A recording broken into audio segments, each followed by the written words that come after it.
بسم الله الرحمن الرحيم. ومنهم من يقول ربنا آتنا في الدنيا حسنة وفي الآخرة حسنة وقنا عذاب النار أولئك لهم نصيب مما كسبوا والله سريع الحساب.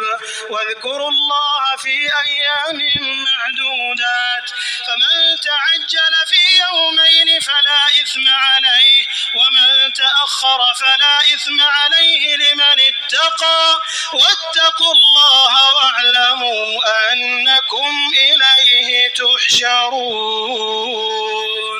ومن الناس من يعجبك قوله في الحياة الدنيا ويشهد الله على ما في قلبه وهو ألد الخصام وإذا تولى سعى في الأرض ليفسد فيها ويهلك الحرث والنسل والله لا يحب الفساد.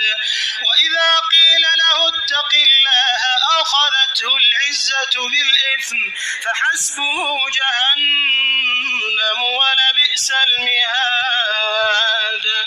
ومن الناس من يشري نفسه ابتغاء مرضات الله والله رؤوف بالعباد. يا أيها الذين آمنوا ادخلوا في السلم كافة